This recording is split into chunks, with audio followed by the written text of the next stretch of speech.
Hello dears, welcome to സാജസ് vlog.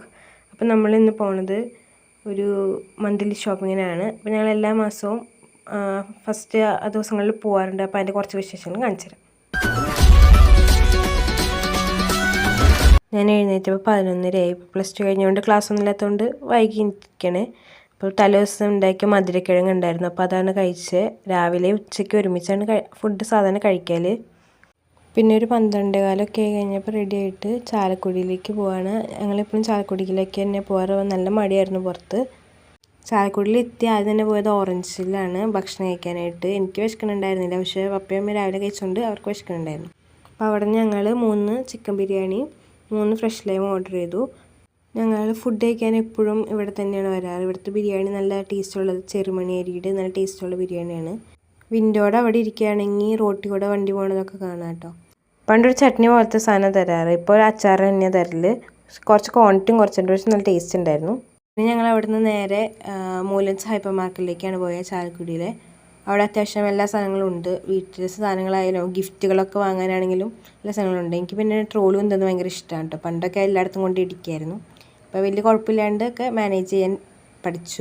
Chalakudy തന്നെ 2 മൂലൻസ് ഉണ്ട്, പറഞ്ഞാൽ ടൗണിൽ തന്നെയുണ്ട്. അവിടെയാണ് ആദ്യം പോയോണ്ടിരുന്നത്.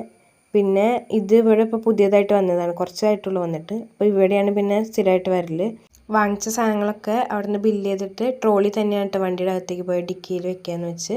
പിന്നെ അവിടെ നിന്ന് തന്നെ പോരാൻ നേരത്തൊരു ക്യാമറയുടെ ഒരു ഐസ്ക്രീം വാങ്ങിച്ചിട്ടുണ്ട്, ബെറിയൻ ക്രഞ്ചസ് എന്ന് പറഞ്ഞിട്ട്. ആദ്യമായിട്ടായിട്ട് ഞാൻ കാണുന്നതും കഴിക്കുന്നതും. പുറത്ത് വൈറ്റ് ചോക്ലേറ്റും അകത്തൊരു പുളിപ്പുള്ള ഒരു ടേസ്റ്റ് ആയിരുന്നു. അത് കഴിഞ്ഞിട്ട് വീട്ടിൽ വന്ന് 4 മണിയൊക്കെ ആയപ്പോൾ മാങ്ങ കഴിച്ചു. മാങ്ങ പഴുത്തതുപോലെ തോന്നുന്നെങ്കിലും ചെറിയ മധുരം ഉണ്ടായിരുന്നു, അതുപോലെ പുളി ഉണ്ടായിരുന്നു. അതുകൊണ്ട് ഉപ്പും മുളകും കൂട്ടി കഴിച്ചത്.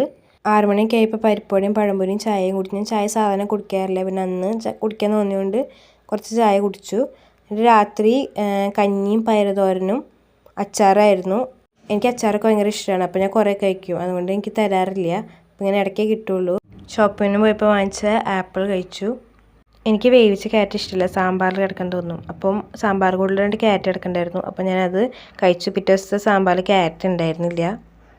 ഡേറ്റ്സും ഷമാമൊക്കെ വാങ്ങിച്ചിട്ടുണ്ടായിരുന്നു. മാങ്ങയൊക്കെ അവിടെ പോയപ്പോൾ വാങ്ങിച്ചതാണ്. തലേ ദിവസം കഴിച്ച ആപ്പിളിൻ്റെ അകത്തുനിന്ന് മുളച്ചൊരു 2-3 വിത്തുകൾ കിട്ടിയിട്ടുണ്ടായിരുന്നു. ഞാൻ വെള്ളത്തിലിട്ട് വെച്ചിട്ടുണ്ടായിരുന്നു. അപ്പോൾ അതൊന്ന് നടാമെന്ന് വിചാരിച്ചേക്കുവാണ്. നമ്മുടെ കേരളത്തിൽ ആപ്പിളൊക്കെ നട്ട പിടിക്കുമെന്ന് തന്നെ അറിയില്ല, പിന്നെ വെറുതെ നട്ടു വെക്കാമെന്ന് വിചാരിച്ചു. അപ്പോൾ ഒരു ബക്കറ്റ് കിടക്കണ്ടായിരുന്നു. അപ്പോൾ അതിൽ മണ്ണ് നിറച്ച് കഴിഞ്ഞപ്പോൾ അതിൽ കുറേ മണ്ണ് വേണം. പിന്നെ ചെറിയ വിത്തുകളാണല്ലോ, അപ്പോൾ വേറൊരു പാത്രത്തിലേക്ക് മാറ്റി. എൻ്റെ വീട്ടിലെ മണ്ണ് അത്യാവശ്യം വളക്കൂറുള്ള മണ്ണാണ്. മണ്ണീരേനൊക്കെ ഉണ്ട് മണ്ണിൽ. ഞാൻ മണ്ണ് വാരിയപ്പോഴും വീഡിയോ എടുത്തപ്പോഴൊന്നും മണ്ണീരേനെ ഉപദ്രവിച്ചിട്ടില്ല കേട്ടോ. മണ്ണെടുത്തപ്പോൾ അവർ കൂടെ പോകുന്നതാണ്. പണ്ടൊക്കെ സ്കൂളിൽ നിന്ന് ഇങ്ങനെ വിത്തൊക്കെ കിട്ടുമ്പോൾ നമ്മൾ ഇങ്ങനെ നടില്ലായിരുന്നു, അല്ലെങ്കിൽ ചക്കക്കുരുവോ ചാമ്പയ്ക്കയുടെ കുരുവൊക്കെ നടില്ലായിരുന്നു. അപ്പോൾ അതിൻ്റെയൊക്കെ ഒരു നെസ്റ്റുവിന് വേണ്ടിയിട്ട് നട്ടതാണ്. ഒരു എണ്ണം ഇവിടെയും ഒരെണ്ണം ഇവിടെ നട്ടതാണ്. ഒരെണ്ണം സീഡായിട്ട് തന്നെ ആയത് കാരണം അത് നട്ടിട്ടുണ്ട്. പിടിക്കുമെന്നൊന്നും ഒരു ഉറപ്പില്ല. അതിൻ്റെ ശാസ്ത്രീയ വശങ്ങളൊന്നും എനിക്കറിയത്തില്ല. അപ്പോൾ സ്റ്റിക്കൊക്കെ കുത്തി വെച്ചിട്ടുണ്ട് എവിടെ നട്ടേന്നൊക്കെ അറിയാനായിട്ട്. അപ്പോൾ വീഡിയോ ഇഷ്ടപ്പെട്ടാൽ ലൈക്ക്, ഷെയർ ആൻഡ് സബ്സ്ക്രൈബ്.